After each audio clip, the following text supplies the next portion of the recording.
Good morning. I'm David Plazas, the opinion editor for the Tennessean, and we're pleased to have Dr. Sharon Gentry here, candidate for District 1 and incumbent, who is running for a third term in office. We also have Frank Daniels, a Metro columnist and editorial board member, and today we'll have an opportunity to have a discussion on why Dr. Gentry is running. And if we could ask for viewers, for those who know you, maybe those who don't, tell us a little about yourself and why you're running for re-election. Sure. As you know, as you've already said, I've been on the board 2 years. 2 terms rather, 8 years, and I'm seeking a third term just to continue the great work that's already started.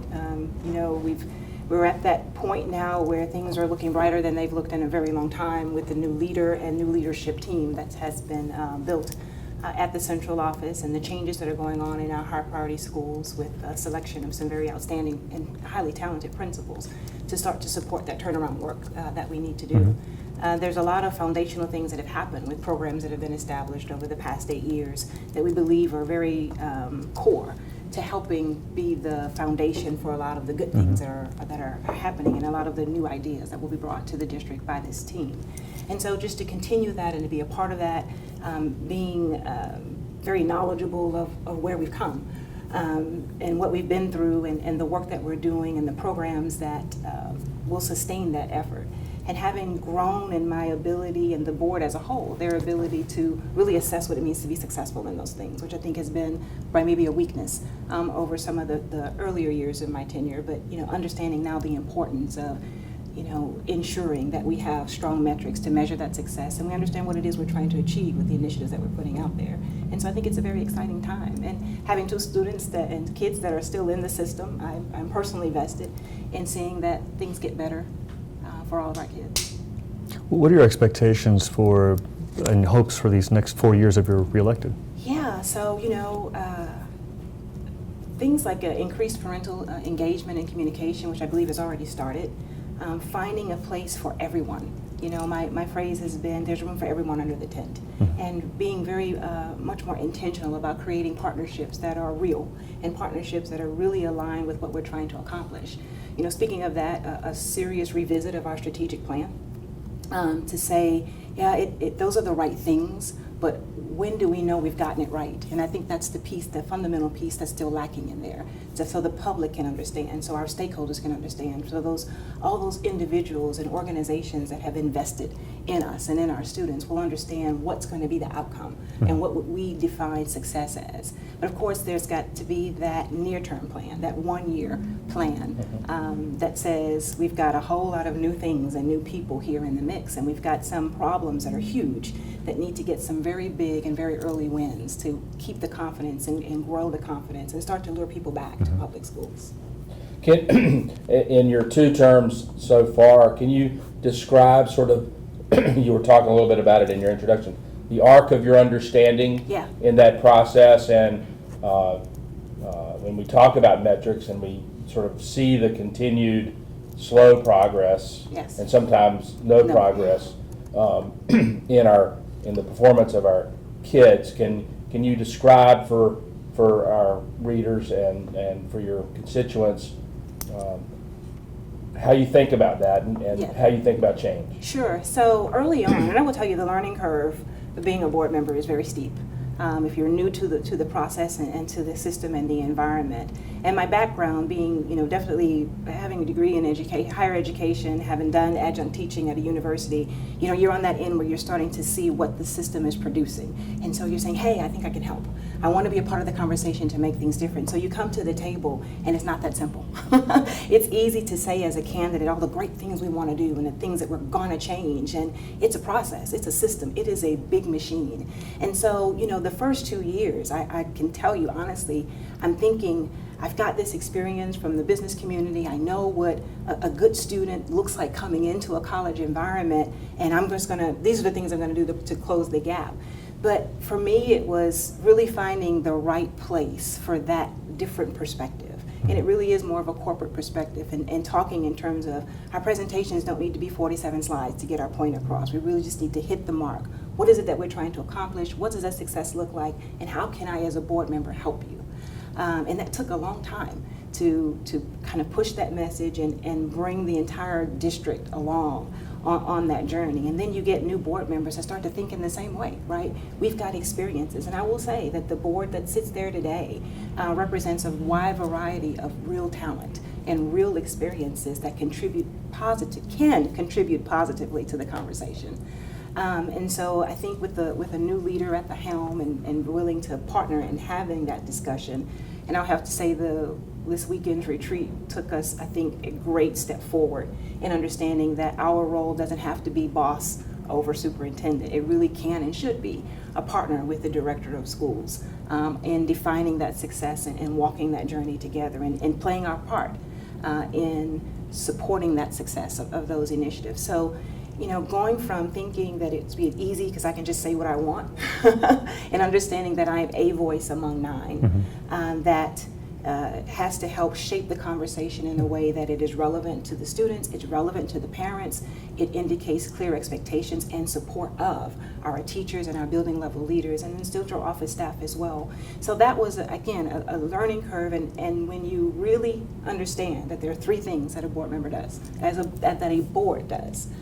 We hire and monitor the director of schools, we set policies to support and ensure that and ensure a review of those policies to make sure that we're not hindering the success of the district in meeting those goals, and then we set a budget that reflects those priorities.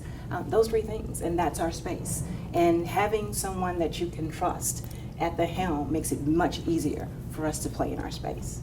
This time a year ago, you were dealing with the fallout from the first iteration of looking for a replacement for Dr. Register.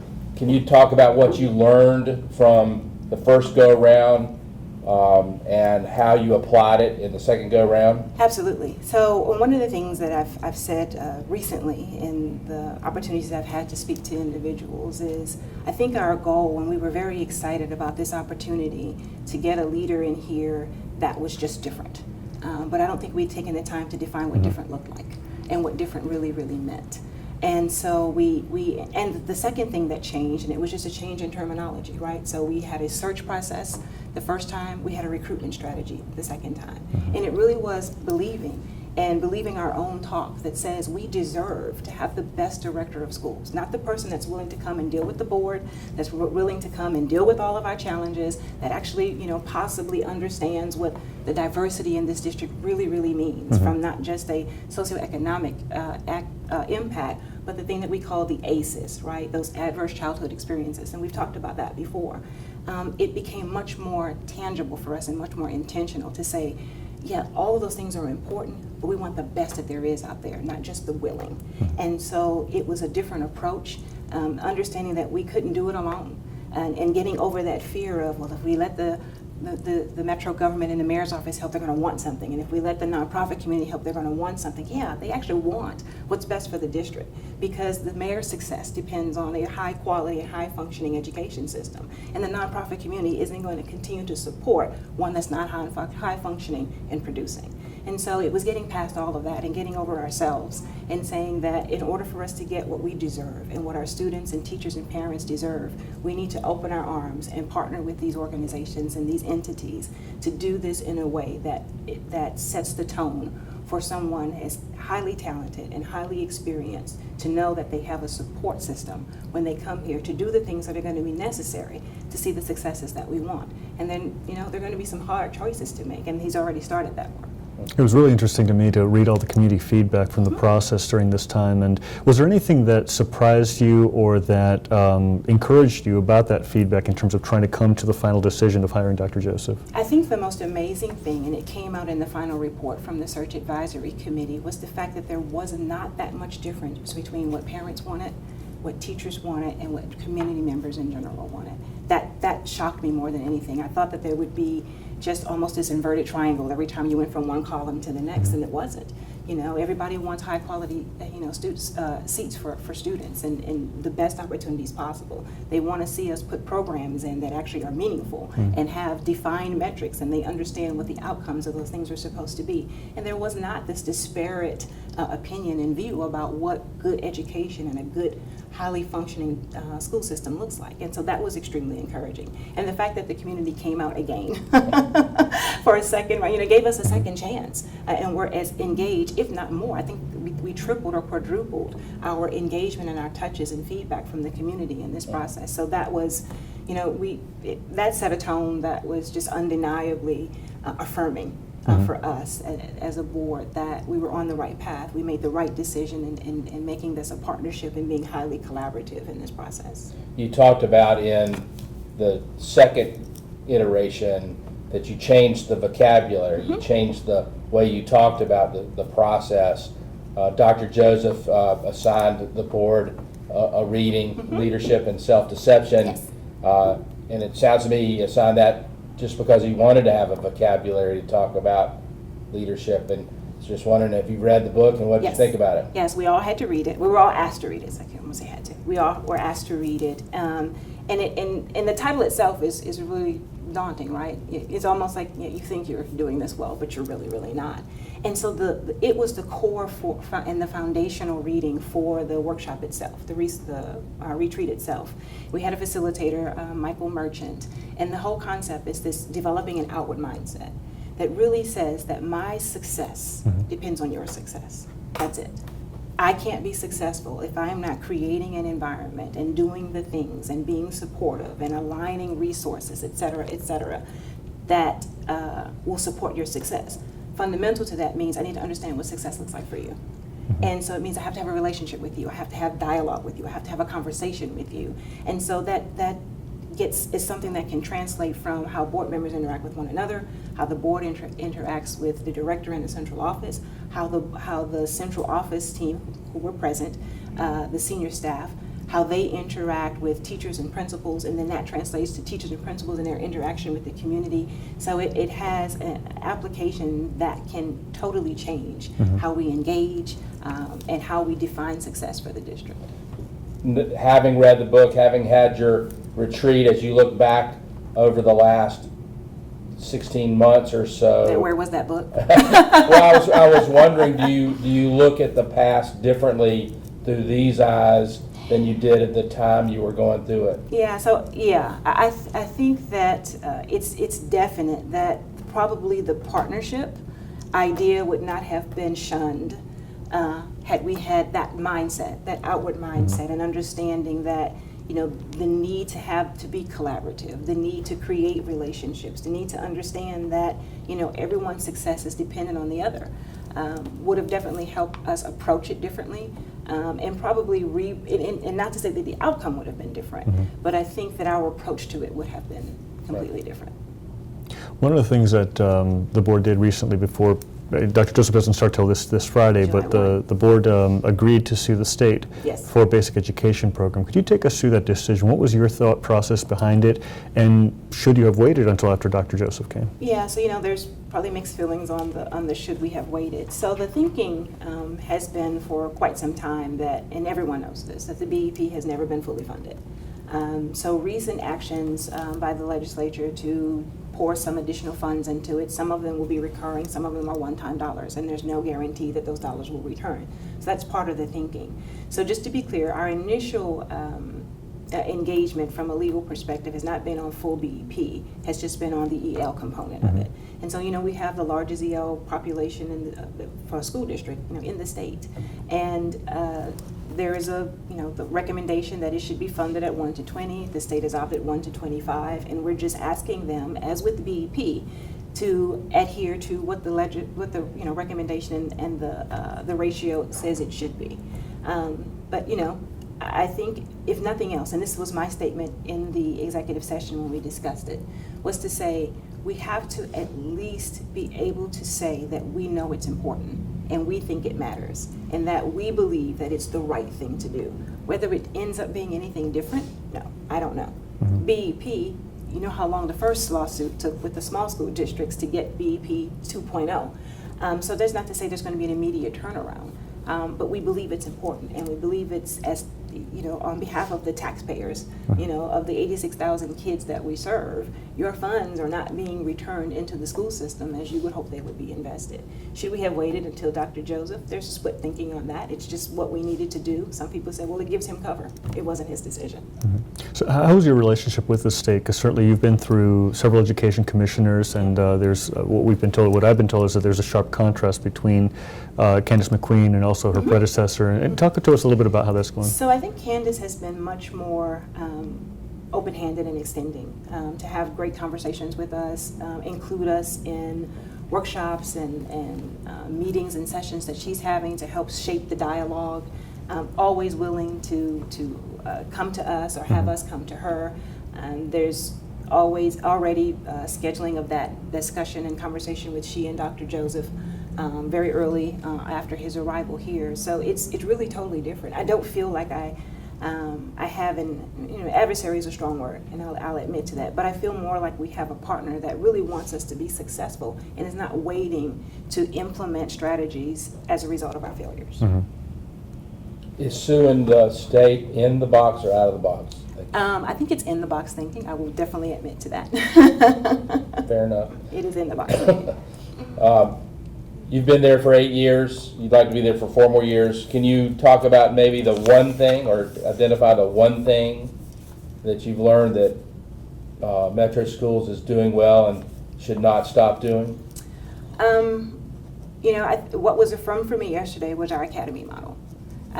Doing well, and definitely opportunities to expand that. I think we need to ensure that we have more certification programs as a result of that. But we got a presentation last night, or we were able to acknowledge the Future Farmers of America group at Whites Creek High School. And Shakara was one of the students, and she actually is the president of that group today. And I met her, I think 2 or 3 years ago at Whites Creek, and she was representing her academy, and there were 3 other students there. And she was passionate about it then, but to see where she has grown and the closeness of that group of students and just the exposure they've had in their biodiesel work. Back then, they had the governor gave them a car to drive to the state line, right? And so now they're driving cross country on the fuel that they're creating and the crops that they're growing. And who would ever imagine that you would see 4 African American urban school kids excited about being a part of Future Farmers of America, right? So if nothing else, okay, just the exposure and the new and broadening of perspectives that model has given to students like she and her teammates is just remarkable to me. And when you talk to students who are part of these academies, they are part of their academies. The passion that they bring forth when they're presenting, when they're escorting us and giving us tours through the school, it just, again, the sense of community, the coming out of their shell, the forcing them to be public speakers and to present themselves and to articulate their goals and the mission of their academies, that having that avenue and venue to do that has, I think, been definitely a positive for the students within the district. Again, I'd like to see more certifications as a result of that, so students have options. And by certifications, do you mean like associate degrees or possibly expertise, competency? so really certified, what comes out of Maplewood with their auto mechanics and auto diesel groups under TJ. They're able to actually walk to an employer and say, this is what I am certified to do. These are the talents and skills I have, and I can be productive in this environment. So, it's to me, the Academy has created, and I don't think we've ever talked about it in this way, another choice option for our students. And then conversely, what's the one thing that you've observed that if you could fiat it that you would change right now? Right now, as I look back, I wish we had been more metrics and data driven than we have been in the past.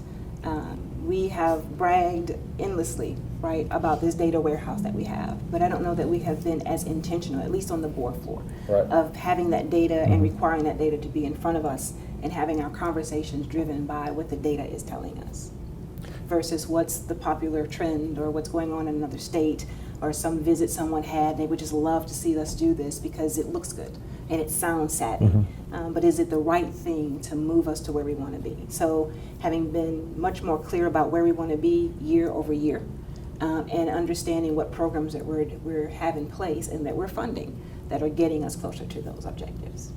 Does that blend in, or is that a confluence with the last couple of cycles where you have been instituting student-based budgeting within the system? Yeah, that's a strategy, right? That's a strategy that we hope will, at a minimum, gives more autonomy at the school level, and we hope that they're using their data to better define what resources they need.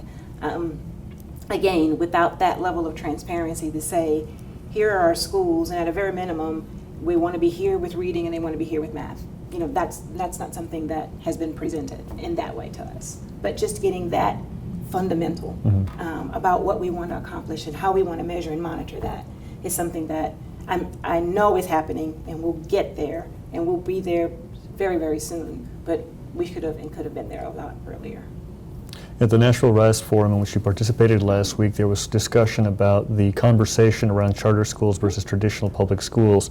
How do you define that particular debate, and what is the kind of vocabulary that you use out in the community to help people understand you? So, my stomp message has not changed, and we have, although I've adopted a new term, we have this phrase that we talk about food deserts, right? So we have quality education deserts across the city, the district as a whole, and definitely within North Nashville. And so charter schools have been for us an opportunity, and they're not scaled, they're not covering the ground for all the students that need other options. But they have been a stopgap for us for hundreds of students to say, here is an opportunity for me to get in a smaller class size in an environment that doubles down on math and doubles down on reading to see some gains. And they've proven, not all of them are perfect, they're not great, they're not all hitting the mark day one, but a lot of them are getting for our students the educational experience and outcomes that they've not been able to get in their community schools. Now, corollary to that, my job is to put that charter school out of business. My job is to not give that charter school operator a space in which to play. And so that may be 5 years from now, that may be 10 years from now, but the need for those seats has to decrease, because then I know I'm doing my job. I have created a community school that doesn't have to be a last resort, but is my primary option. It gives me proximity to my student. It gives me an opportunity as a parent to be engaged in that school on a regular basis. It gives me an opportunity to be very supportive and aware of what my student is doing. And so I don't have to put that child on the bus. I don't have to figure out transportation and make trade-offs about going to visit my student's school versus going to pay a bill, or taking an hour off from work, which means a lot to many of our families who are paid on an hourly basis. And so when we say community school, it's not just about a location, it's about what that school means to that student and to their family. And we've got to shore up those schools, and we have to shore up those opportunities. So again, that school is the number one choice for that family. One of the interesting things about the discussion, working with the parents on this particular forum, is that there's still a lot of confusion over charter schools. Some people who think they're not public schools, and there's that constant conversation. So it's interesting to me to say that your job is to put these charter schools out of business when some would like to see them perpetually run in this community. Sure. And I think it's perpetually run because of what we failed to do, right? So the charter schools came here as an option for the number of schools that were failing to get students reading on grade level, failing to get students proficient in numeracy and various other aspects of their academic career.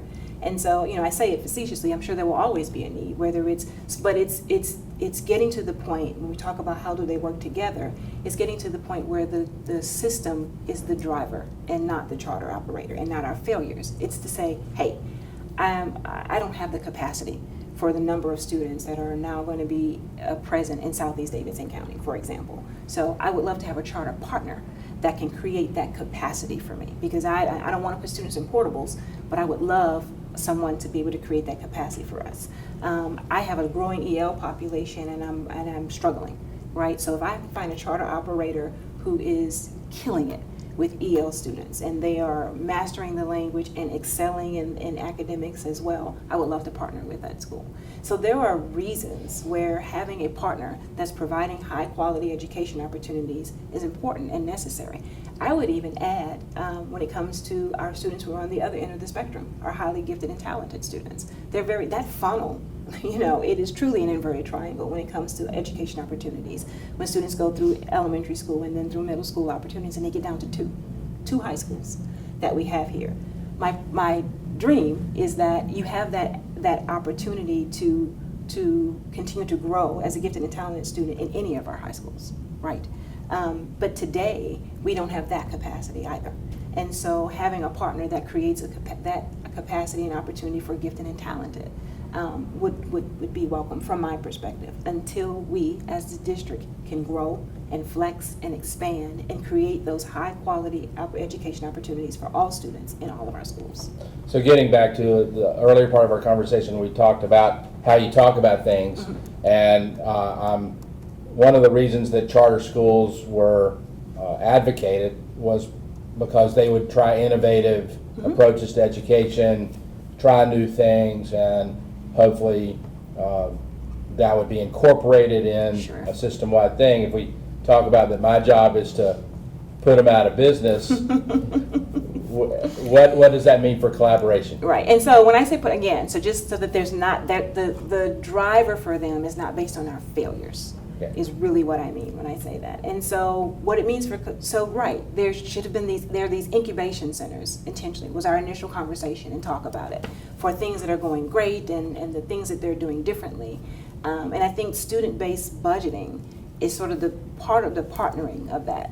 And there's a third piece, I just can't figure out what it is yet, right? So there's something else that's still missing that will allow a building level leader to adopt some of the innovative strategies that are there. So we had actually one of our candidates that interviewed, I think it's Ken Zeff, who had done some research on, and I think it was totally misconstrued what he meant, but his whole premise was, if I can relieve traditional public schools of all of the bureaucracy that are not what the charter schools have to deal with, what could happen? Right, what could happen? And so that, I believe, is the third piece. Until we can get to the point where those innovative strategies can be adopted, don't have to go up to central office and then have to figure out how do we make, and so how can I, as a building level leader, really create a partnership with my middle school, my elementary school, if I'm a high school, and a charter school, to bring in the best of everything so that I'm providing the best of everything for my students. And having just had a long conversation with Sister Sandra recently, the whole concept of eliminating grade levels is something the school system couldn't do, but it'll be interesting to see if they do pursue that and how that impacts performance, as an example of trying innovative models for competence versus age. Essentially what it comes down to. Absolutely. You're the first candidate we've seen since the retreat, and could you give us kind of an inside look in terms of the things that you learned? We talked about certainly leadership and self-deception, and also things you learned about yourself and about Dr. Joseph, and whether or not your expectations have been altered or have evolved at all because of that retreat. Altered, probably not. So again, a lot of the discussion was really around this whole concept of developing the outward mindset.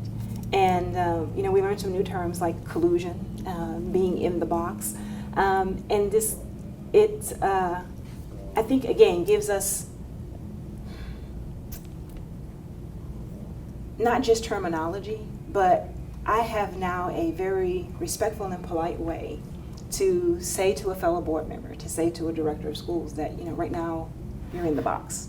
Right now your thinking, I don't believe, is really focused in a way that is reflective of you viewing this individual as a person, or understanding what the needs of this group, be it students, be it teachers, be it parents, really is. So let's back up and really ensure that what our focus is correct, and that we all agree that that's what we should be driving to, and the decision that we're about to make is really designed to not benefit us or make it easier for us, but it really is getting the district and the system where it needs to be. So what has changed, and I said this towards the end of the retreat, is that I, as a board member, have a elevated set of expectations for us as individuals and as a collective on how we're going to communicate with one another, how we're going to communicate with the public, how we're going to communicate with central office. And so those were literally 3 areas, and I think that came out in the press release, that we started some conversation around. That if we believe this, and we were all very excited and huggy when it was over, right? So if you really believe that this is right, it's an approach that feels right, and we believe it's an approach that gets us to the quality and level of conversation that is relevant to our roles, then I now have a different expectation of you. and I have a different expectation of us and a different expectation of myself.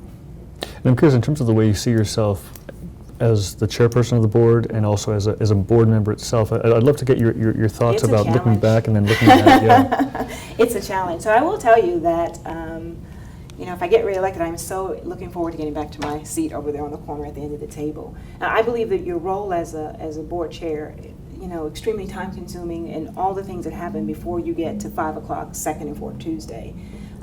That's one aspect of it, and it's a big part of it, but it really is trying to ensure that everyone has a voice. And you're not biased in that you go around the table and you give everyone an opportunity to share their thoughts and share their opinions about the topic, and trying your best to ensure that the topic is what's the focus of the conversation.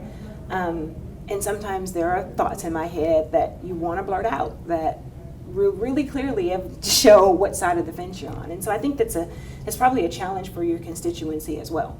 When it comes to, she's not, why is she not pushing on this? Why is she not beating it down? Well, it's not my job. At that moment and at that point in time, it's not my job. In committee meetings, I get to do it all the time because I don't have to chair the committee. When it's having a conversation with Chris as the interim, it's really saying, okay, are we ensuring that, if it's the budget or if it's an issue of getting a new playground for Cumberland, I can then fight for, hey, we need to make sure this track that we're putting out here, the Sam Smith track at Whites Creek, is, the way it needs to be because we committed. There'll be regulation. So I could have those fights, but you have to create the venue for that. That isn't always transparent to people. So if you were going to grade yourself in your tenure as board chair, what grade do you give you? I would go from the first time when I first started, probably a C plus, because I was extremely nervous. I wanted to do it because I knew, I felt that if there was an opportunity to create an environment, a conversation, and bring the board together, and I'm not extreme here and I'm not extreme there, at least I feel that way, that it would help to get us through this search, which turned into these searches, but didn't know that at first. But I think I was unsure of how to get that done. But I think I've gotten probably to, I'd say, a B plus. A minus if you throw Dr. Joseph in there. Well, that was a big step, obviously a big win for the board and for the community. So how does one gain an A as a board chair? I don't know that you can. I really don't know that you can. The level of time that it consumes. I like to joke all the time. We keep threshold low. Nobody died. Great. we did a great job. I think so if I were to give advice, I would say communication is very, very key. I am always amused at the things that my fellow board members believe they need to know. But it's important to them, and so ensuring that there's communication to all of the board members at the same time about the same thing, preferably in advance of it hitting the media, is very important. Again, being able to facilitate a meeting as in an unbiased way as you possibly can is important. It's very important to your fellow board members, and not that you're unbiased, but that you're really giving each of them an opportunity to share their thoughts and give commentary on things that are important to them. Being able to have conversations, and this is the one thing you get that's a big bonus, is you get to sit with the director of schools as often as you say. But creating that regular conversation so that you're aware of what challenges he or she is struggling with, in this case, what he is struggling with, and how you can help, and then how you can help bridge whatever the controversy is between he and the rest of the board, because you are that. You are that conduit between the central office and the fellow board members. So sometimes you have to prime the pump prior to the board meetings to say, here's the issue, I just want you to know, here's the information that we're going to be vetting, and this is all we know at this point in time, and to avoid the surprises on the board floor. And number 4, and this is important to me, and it's probably one of the more personal ones, is ensuring that the central office can trust you as a board chair and as a board, and doing your best to make the central office feel that they are a part of the team, and that we are a team, and we respect their expertise and their talents and the challenge that they have in front of them every day. Now, has that relationship, has that perception of trust changed over time during your experience on the board? I think between the central office team and the board as a collective, I like to think that I've been very intentional about probably, some would say, going too far, and maybe even in protecting the central office staff from just what I would consider, on the board floor interactions that are not conducive and positive. I think that it still has some growing to do between the board and the central office team. I will say the new director of schools has set the tone very early of transparency and communication. There's not been a board member, not one, that has had an aberrant experience so far, and everyone has been very complimentary of the communications they're receiving, of the engagement and interaction, and it's proactive. No one has had to reach out and say, hey, what's going on with? It's very proactive and highly engaging of the board members, and so everyone feels inclusive. It's really great when he's not working for you. I know, not yet. Now, one of the things he mentioned to us when Frank had asked him about how often he's in the box, and he said every day or every minute, something to that effect. What do you say to someone, to a director, let's say, how do you get that person out of the box? What is the kind of language that you use? Yeah, so, we got some very clear steps on how to get out of the box. It was great. It was the most therapeutic session I've ever had. I felt like I needed to be on a couch, honestly. But it was really, again, recognizing the signs, and then really checking yourself. So what am I doing that's causing this person to turn inward? How do I change my thing? And it's really just stepping back and saying, hey, let's go back and revisit what it is, what are our goals? Mm-hmm. What are we trying to accomplish? And then walking you back through that, communicating and listening. That was a big part of it, listening, and then making any corrections if necessary. Where we as a board have been traditionally known from starting with correcting instead of going back and really walking back through the process of assuring, consensus of what the goal is. And then, listening and communicating, and then correcting if necessary. So we all have the pyramid, we all have it all drawn out, and so we know what the steps are. So we have no excuses anymore. Well, it's always great in the beginning of these things. It's the honeymoon. Well, the energy's there. It's like any learning process. The beginning is the most exciting part because you don't really know what you don't know about the process. Yeah, and I will say that there's going to be a lot of learnings for everyone. I think as, someone coming from the outside into the district and uncovering and gaining a lot of learnings that eventually will get shared with the board. We'll probably learn a lot of things that we didn't know. But as long as we stay true to this idea that we're a team and we're here to get these things accomplished together, and that we ask the question from our 3 little vantage points of how can I help? The suit, even though it's limited to EL, sends a continued signal of challenges between Nashville and the legislature. How important is it that Nashville have a different kind of relationship with the State Board of Education and with the legislature, and can we expect to see one? I think we can. We can expect to see one, and it's important. It's important from the perspective of a lot of the things that at least our teachers and principals are citing as challenges fall into that big bucket, right, of time on task and state mandates and the testing that's required and the challenges with the testing that's required. And if we can get to the point where there's more listening, I would like to say, I will step out and say, on both parts, because I don't think we clearly understand what drives the states to require the things that it's requiring. Is it, reporting based on funding they're receiving, and listening to our educators to say, you want me and I want this child to leave here reading at least on grade level. I can't do that with the 14 interruptions that I have in a 9-week period. And so how can we help one another get what each needs? And so again, it goes back to that being out of the box with each other, to better understand what are the drivers, and is it an inward mindset that says, well, I'm asking you to do these things because it's convenient for us.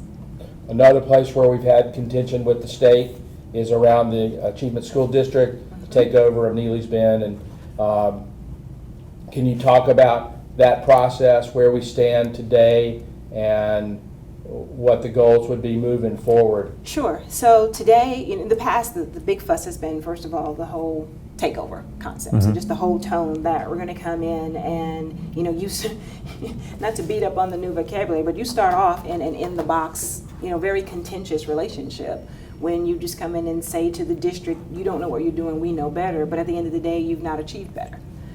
So there's not a clear understanding as to, again, why is this something that's a process and part of your, standing operating procedure when the outcomes don't show that it's something that's effective and is working. The only thing to date that has changed, and one of so other than the nature of it in general being a complaint and a bone of contention, at least with the board, has been that if you sort the low performing schools from bad to worse, they're going to take bad and they're going to take the worst.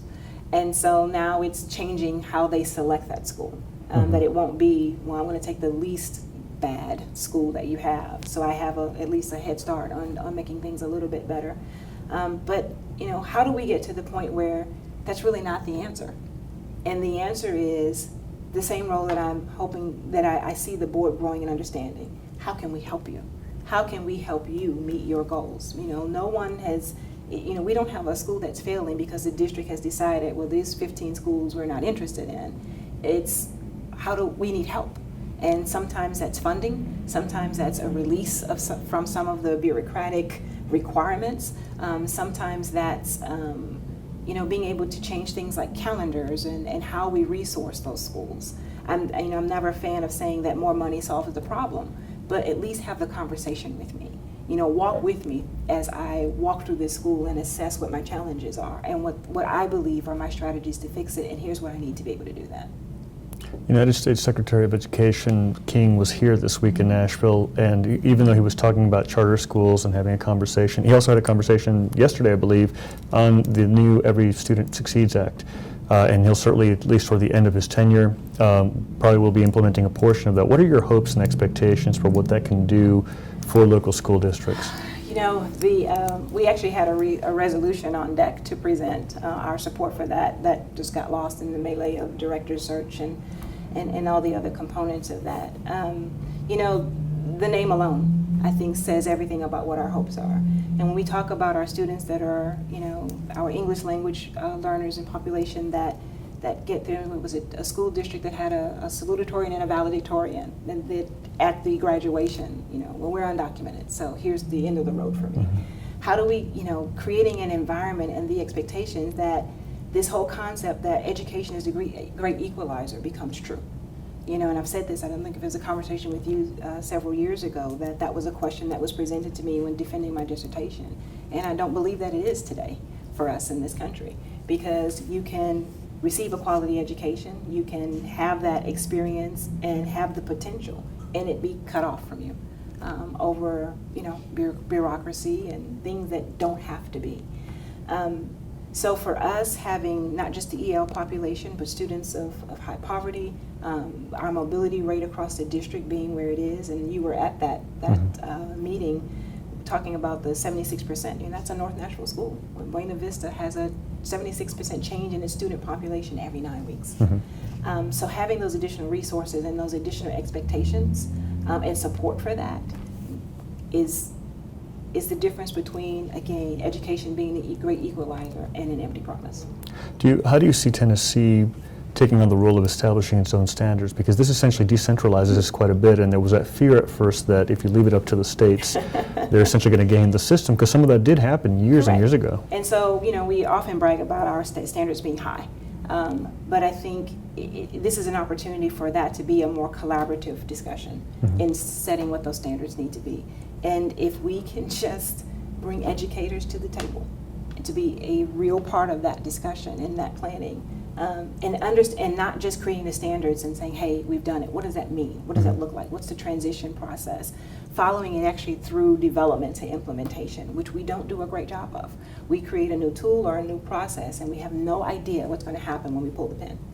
And so I think it's things like, again, in bringing educators who are today in the system and understand the impact of the changes to the table to develop those standards, understanding what it means to implement those standards, and how do you assess those standards, and then how do you use that? Because the part that keeps getting, I think, glossed over, in the global conversation is what we've done with teacher evaluations and how that impacts that space as well. We've done a great injustice to a lot of teachers in our system with the way we do it today. And so it's a bigger than just standards conversation, but my fear is that it'll happen without educators and it'll begin and end with, hey, we've got new standards. Okay. Well, we're headed toward the conclusion of our meeting. Is there anything you'd like to talk about that we haven't discussed? Oh, wow.